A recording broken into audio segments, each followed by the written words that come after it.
Yesterday was okay. Today was a little tougher. It's starting to get harder.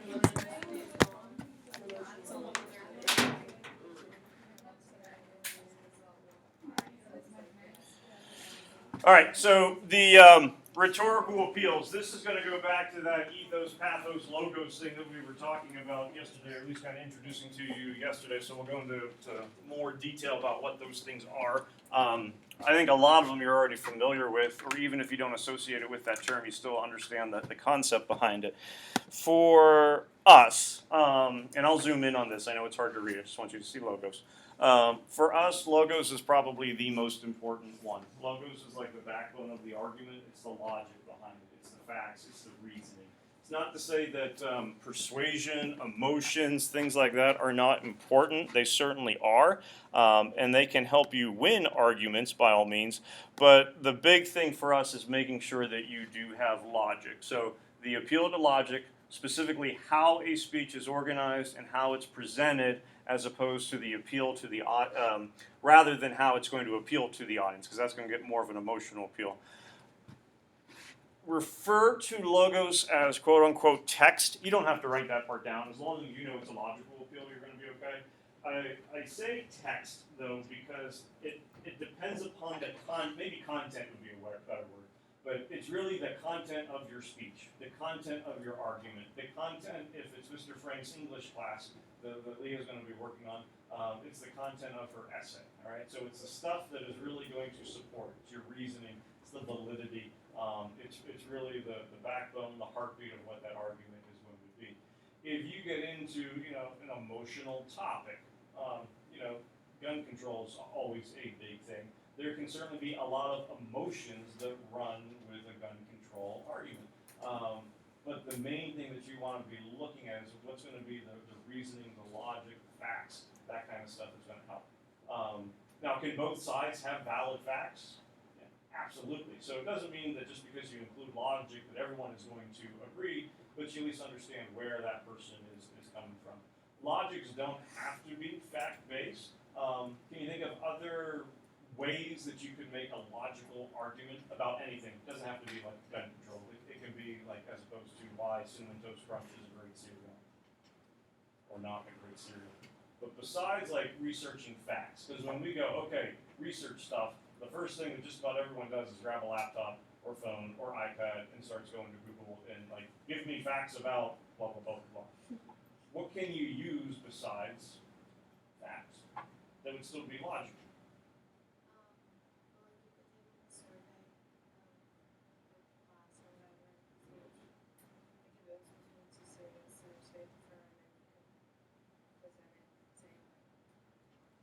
Sure, and you're still getting facts, but it's not that you're going like, what do high school students prefer, and you're finding a survey that someone did in a rural Colorado school. You're going around your peers. So, you could go in the North Hills community, based on a good segment of the population, it seems that those who are 16 to 18 prefer this cereal. I know those who are 8 and under like Catacorn, because it's a kitty with a uniform. It's ugly looking. Have you ever seen this? No. It's like Fruit Loops and Apple Jacks combined in a purple box. But Kellogg's is manipulating little kids with a kitty/uniform, and it works on my dog. So you doing your own personal survey absolutely could work. What else?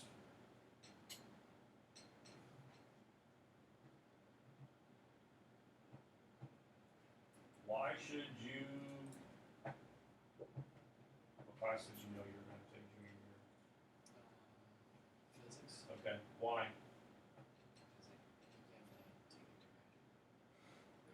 They don't. Okay. You should have looked into your facts some more. Why would it still be a good class to take? I need science. What do you plan on doing after college or after high school? Kind of similar, probably. Most of you are going to college. It's usually why people take college and high school classes. And I don't know what your major is going to be. What's your major going to be? Something like video media or like film. Does physics have anything to do with that? No.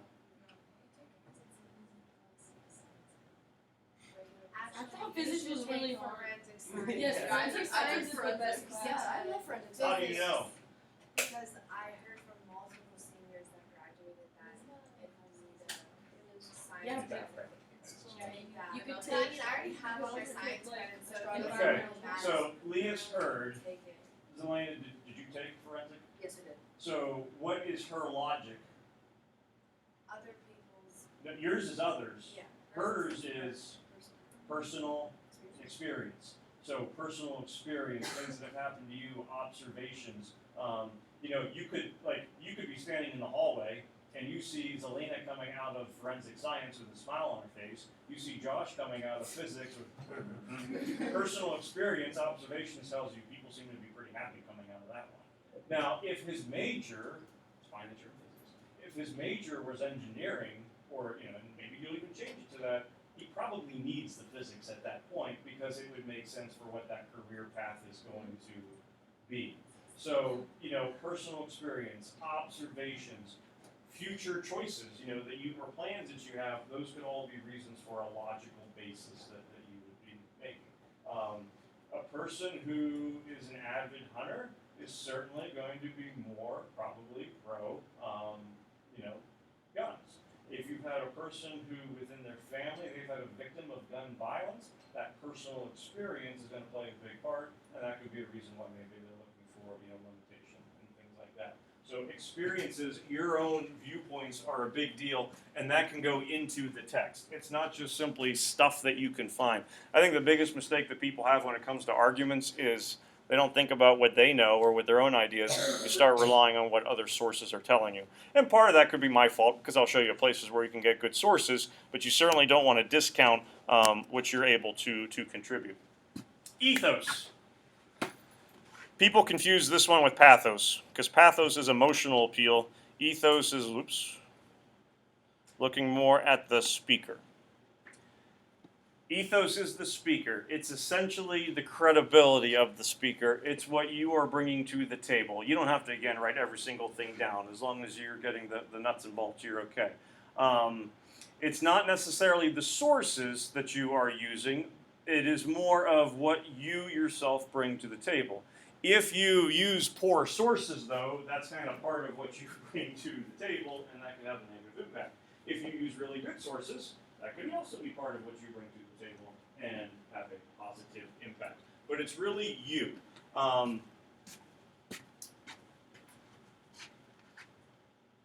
Most of the time, you don't really have a whole lot of ethos yet. Could vary, but right now, it's not that it's completely absent, but it just hasn't been developed. After like one or two speeches, your ethos levels could start to kind of fluctuate. Because people will go, ooh, Morgan is undefeated in speeches. She rips people to shreds with her superb facts and sources. I don't want to get stuck debating against her. Josh, because I have to bully you apparently, he's looked like an idiot every time he's gone out. Boy, I hope my name gets picked with his. So now that doesn't mean that therefore you're going to lose. It doesn't mean therefore that Morgan is going to win, but there's kind of like an ethos of credibility that's getting established with it. Depending upon the topic, those things could change. If it's something that you are comfortable with, your ethos could certainly go up because folks would go, ooh, this is something that Blake really knows, or this is something that Lexi's not so, positive about. So it can certainly vary from subject to subject. If you were to say, the Reverend Dr. Martin Luther King Jr. once said that ethos is already established for him because people know who he is. If you were to talk about, hey, this is what Abraham Lincoln stated, there's an ethos that is already established.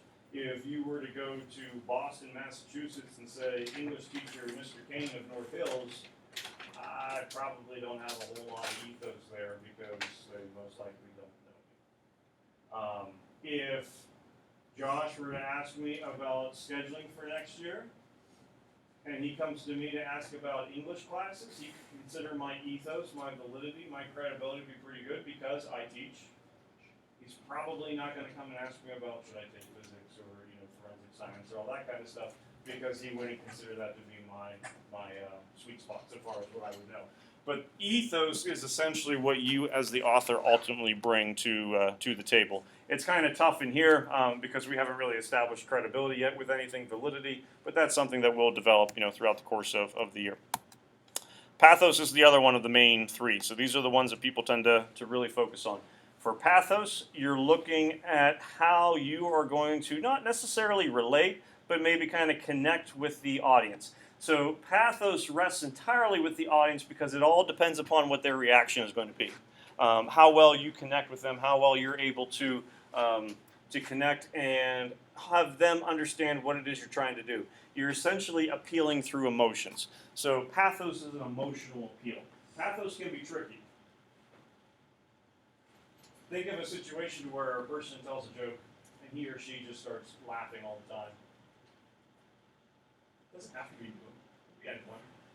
And no one else around that person, cracks a smile. You've seen that happen before.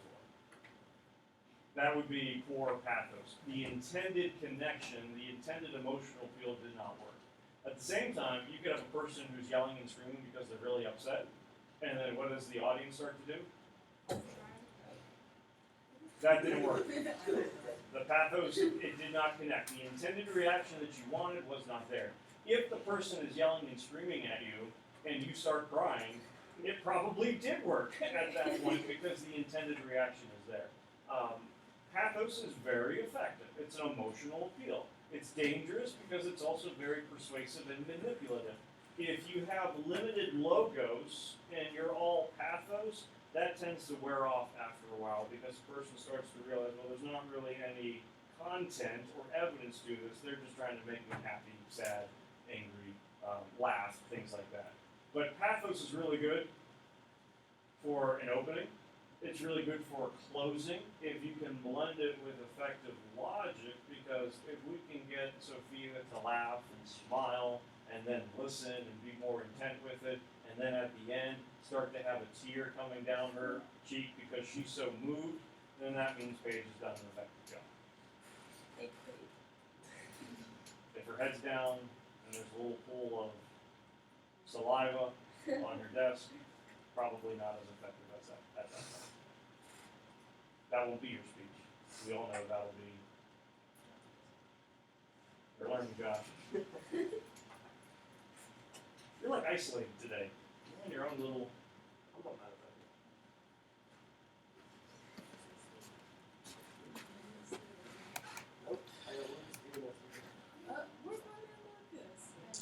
that. All right.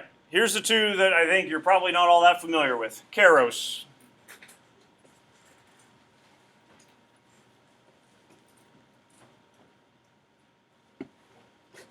Keep it up there a little bit just because I'm not used to seeing the word. Kairos, so K-A-I-R-O-S. Kairos refers to setting, time, place, those things of a speech. For us, and ethos, pathos, logos are the ones that you really tend to be in control of the most because you can kind of develop those things. Kairos, for us, there's not a whole lot that you're going to be able to do because guess where all your speeches for CHS argumentation are going to take place? Well, number one, in the classroom. Vast majority in the front. There could be some slight changes, but it's going to be in C247, most likely at a podium, although we have two, so you have the kitchen island and a podium. You can kind of pick what you want.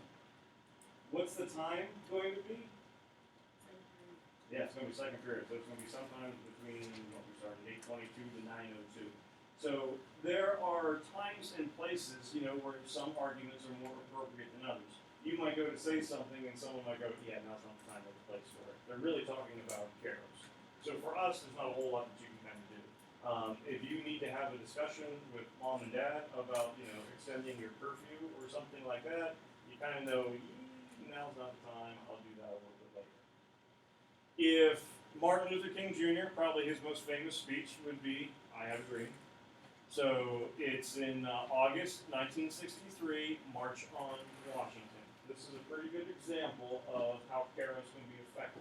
Anyone knows specifically where in Washington he gives his speech? I have a dream.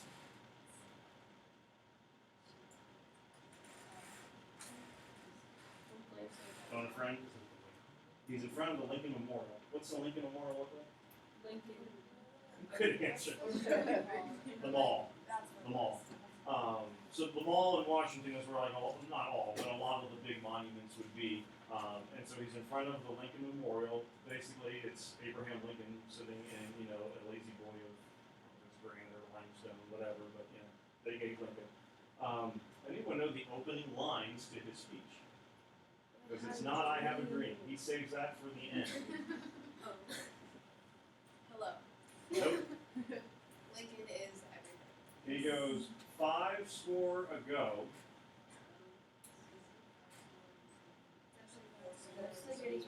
What's 7 years ago? Gettysburg Address, given by Abraham Lincoln. Whoa, So that's why does he smart. start off with 5 ago? Because a score is a 20-year period. So he could have said 100 years ago, but instead he goes 5 ago. And he's referring back to 1863 when Lincoln signed the Emancipation Proclamation, which was formally ending slavery. So what's he doing by saying 5 He's connecting, he's mimicking, he's alluding to, you can use whatever word you want. He's not plagiarizing, he's doing his own thing. But he is certainly referencing Abraham Lincoln. It makes sense to do that because you're in Washington, D.C. when he was president. It makes sense to do that because he's standing right in front of Abraham Lincoln in the Lincoln Memorial. And it makes sense to do that because if you were probably to do a survey, that Leah was talking about, top 5 presidents of all time go, a lot of people would probably put Abraham Lincoln in that category. So the kairos, the setting, the time, the place, it's perfect for it. It's also perfect because it's the March on Washington.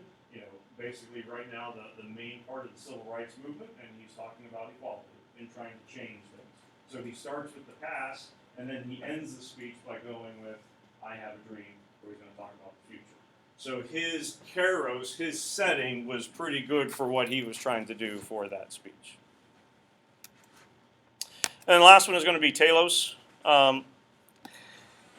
This one seems, I think, kind of obvious in some ways. So I wouldn't say it's not widely used in modern rhetoric, but it's not widely kind of considered in modern rhetoric. It refers to the purpose or the attitude of the speech, which you hope should be clear. Basically, it's what's the overall purpose. What are you trying to achieve? Are you trying to get a truce? Are you trying to conquer and get a victory for something? Or are you trying to educate? What's the overall purpose?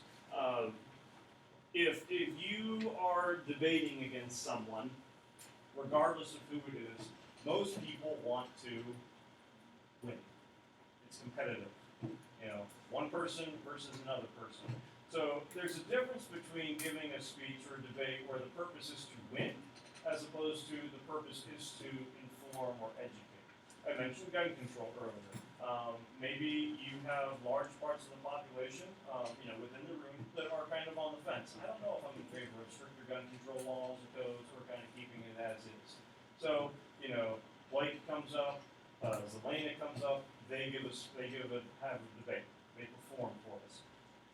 Yes, both of them may want to win. Both of them don't want to make a fool of themselves, I think is the main thing. But the hope is by them having a discussion about it, Taylor becomes more informed about what her own personal opinion is. Paige becomes more informed.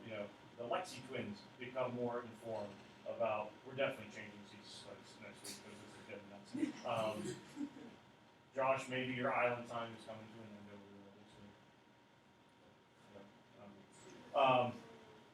But it all depends upon what it is that you want to accomplish. The main thing that we're trying to do is inform, is to educate, so that people have a better sense as to where they stand on issues, and maybe about issues that they would otherwise, kind of be a little ignorant or naive about. So purpose, telos, but I think that's something that kind of tends to blend in with all the others more often than not. But for us, a little bit of competition, a little bit of trying to inform. Next week, when you do your first debates, they're going to be spar debates. When you spar, you kind of think of what? Boxing, fighting. So you're out for blood. You want to win. Good news is, Josh, if you win, you get a 10 out of 10. If you lose, 9 out of 10. So it won't crush you, but you're going to win. How do we know who wins? Oh, we'll vote. Ooh. Why is that not fair? What if you're just bad? What if you just hate it? Well, then people won't vote for you. What if people in the class don't like you? And then it's like popular. Well, then Oh. you didn't properly use your emotional appeal to connect to them, and your ethos and logos just came up a little bit short. So you could think of 5 people right now in this room that you don't think will vote for you? I know she could think of maybe. All right. Here's what now we're going to take a look at. This is also going to have some content to it that we'll be talking about here for a little bit. Structured argument. Good news. Josh, next week when you talk, it's going to be 90 seconds at most. It's not going to be a whole lot. Next week, when I said SPAR debate, it's kind of like an acronym. SPAR means spontaneous argument. It's spontaneous because you don't know who you're debating against, you don't know what the topic is, and you don't even know what side you're going to be on. So very You, like, well. give us a sign, or like if you give us 2 things to argue about, what do you mean a sign? For gun control against gun control. Morgan, you're for But what if you don't? Like you could fall in that. It doesn't matter what you believe, you just have to That's win. a 9 out of 10 right there. Yeah. Okay. I'll take that. The topics are going to be like more silly ones. Oh. We're not doing healthcare reform, gun control, things like that for first week. The whole point of it, and we're not going to do this Monday. It's probably going to be, my guess would be like a Wednesday, Thursday, Friday thing next week. The main thing for it is they just want to get you up here, to kind of talk, because some people naturally just get nervous with it, and that doesn't mean it's going to go away. But hey, at least you get it out of the way. There's spontaneous argument. So what's going to happen is we're going to pull names. So we pull Morgan's name. We pull, I don't know, Taylor's name. Whoever's name gets pulled first, I'll give you the option. Do you want topic or side? And you'll decide it. And then we'll have the topics. You decide, say you go topic, you would decide which of those topics you want. If you choose topic, Taylor would get to decide which side, whether she's in favor or against. If you decide that you would like to choose the side of the argument, then Taylor gets to choose the topic, and then you pick, whether you would be for or against. But as opposed to like gun control or whatever the case may be, it could be something more along the lines of like hot dogs and hamburgers, ketchup, mustard, sort of things. No one is coming up here with research. You don't know what the topics are. You're not getting the list every time. It's just more of, hey, let's see what we can do for fun. And again, that's where you have that 9 and that 10 point thing, because you're not going to wreck a grade if you get a 9 out of 10. Can 2 people argue the same side on each other's side? Or is it always like There would, I mean, you're always going to have like a for or against. It could kind of depend, I guess, how that prompt, that resolution is worded, where you might have similar arguments, but it's not that you would be arguing why ketchup is better than mustard, and then Morgan arguing why ketchup is better than mustard, and us deciding which argument for why ketchup is better than mustard is better. We gotta make choices, in life, so we're gonna pick it.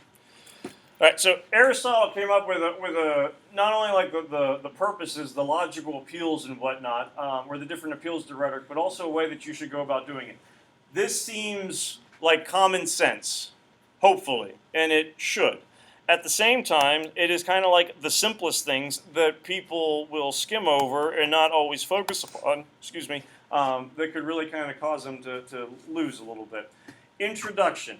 So first part of the speech, topic, argument, whatever, is going to be an introduction. Essentially you're taking a look at the topic. What is it that you're going to cover? Within the topic, there's some different things you want to do. You want to consider your target audience. You want to make a good impression. You want to try to establish the ethos as best as you can. You want to appeal to emotion. I'll zoom in on each one and then kind of move in. So consider target audience. Who's your target audience in here? Most likely the class. It could, especially next week, it's the class. Because who's voting? The class. I'm not. Now, if it is you're just giving a speech about an issue where you're not going against anyone, who's probably going to be your target audience? So you might tweak something that you would say to peers as opposed to how you would frame it or say it to me. So you want to kind of always make sure you know who your target audience is. Think about it, when it comes to dealing with parents or grandparents. You talk to one differently than you sometimes talk to the other. Consider teachers. You talk to one differently than you may talk to the other based on experience and whatnot. So consider your target audience. You want to make a good impression in the sense that you want to start off strong. You want to be pretty clear with what your point is going to be. You want to try, by doing those things, you are now establishing your ethos, your credibility, that you are knowledgeable about the subject. One of the worst things that you could do is like misrepresent the topic or the argument, and then people will go, do they even know what they're arguing for? This does happen, where Sophia, not that I think you're going to do this, is going to argue why ketchup is better than mustard. What would probably be one of the worst things that she could do in her argument if she's explaining why ketchup is better than mustard? Explain why mustard is so wonderful. Before you explain why ketchup is so great. But sometimes people will confuse themselves and they'll start arguing for the opposite viewpoint. That doesn't matter what kind of voice you have. That's usually not going to work all that well. So you could certainly not establish, but you could cause your ethos to erode if you take it the wrong way. And then you do want to appeal to emotion at least a little bit, where you're able to try to get people on your side. So Morgan's not going to want to go, now I know a lot of you aren't going to vote for me no matter what, because now she's basically putting a sign out there with a big arrow, don't vote for me, because I don't like you, and I know you don't like me. Jonah.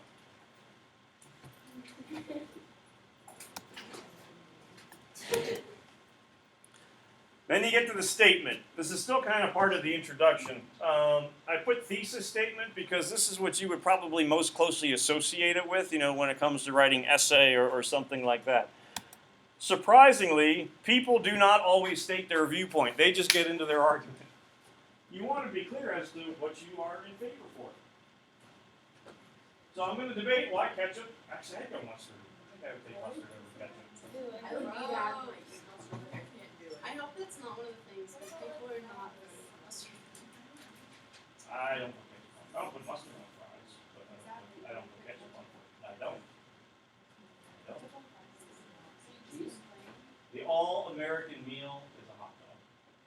A ketchup hot dog is sacrilegious. Establishing my ethos. The first thing, or one of the first things that you would want to do is clearly state what your viewpoint is. I'm going to explain to you why I'm in favor of mustard over ketchup. Doesn't mean that ketchup is bad necessarily. Heinz, wonderful, big institution is in Pittsburgh, but guess what? They're not here anymore. They're over in Chicago with Kraft, so we don't have to worry about that. Besides, Heinz Field naming rights are going to be going away in 2021. Pretty soon, it's probably going to be Richard Dassey Field, where the Steelers are going to play. So let's get down to business. Mustard seeds are better than ketchup when it comes to cooking because that's a spice that gets used quite a bit. Mustard is a very versatile thing. Hot dogs, soft pretzels. Yes, cheese is good, but if you have your choice between ketchup and mustard on a soft pretzel, you are an idiot if you go with ketchup. Plus, ketchup is red. You're a communist. Especially if you're going to Temple. We're Americans. We're not communists. Do we have to do that? Do we ever have to have an argument with you or flies I wait till I pass out grades and then we have arguments. That's like the final product. But you want to make sure you state your viewpoint. You want to make sure that you do not promise more than you can prove. What did I do, by the way, with the whole communist thing?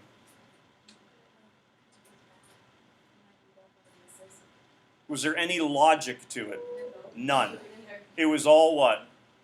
It was all emotional appeal. It was tapping into patriotism and all that kind of stuff. The hope would be that you go, that makes no sense whatsoever.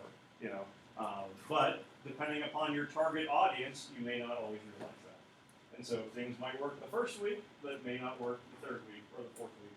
when you're within this class. But you don't want to promise more than you can deliver. Some things, I can't necessarily promise that I'm going to convince you why mustard is better than ketchup.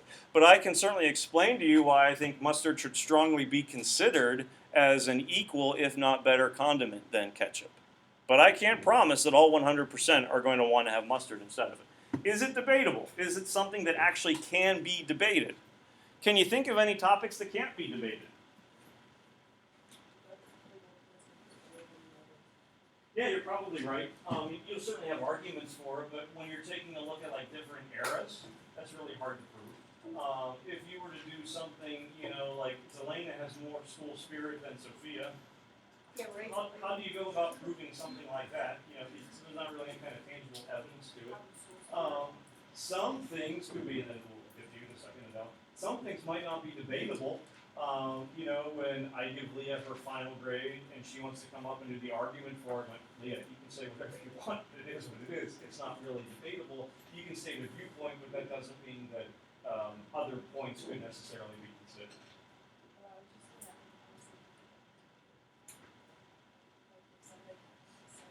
Like, Like Blake's wearing blue. Yeah, no. Or like Actually, Blake is not wearing blue. Right. Blake's shirt is reflecting blue. No, there's options. Right. Yeah, and so that would be something. Now, people, and in like science, probably when it comes to scientific topics, climate change, global warming, and all that is a big thing.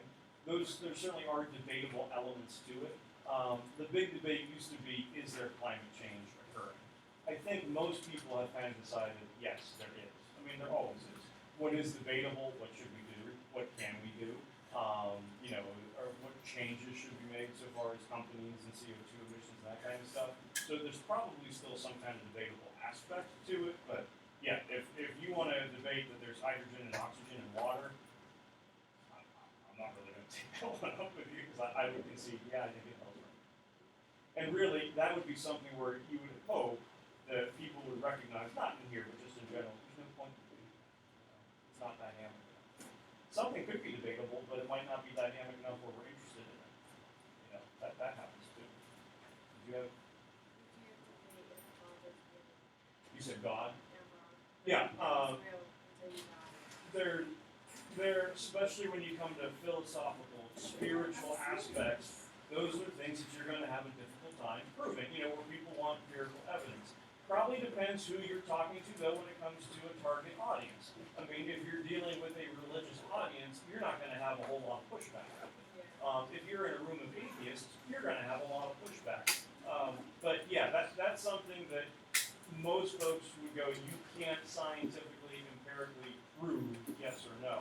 When we were talking about personal experience, some people would say they've had personal experiences with them that would prove that, that does exist. Others might say that it doesn't.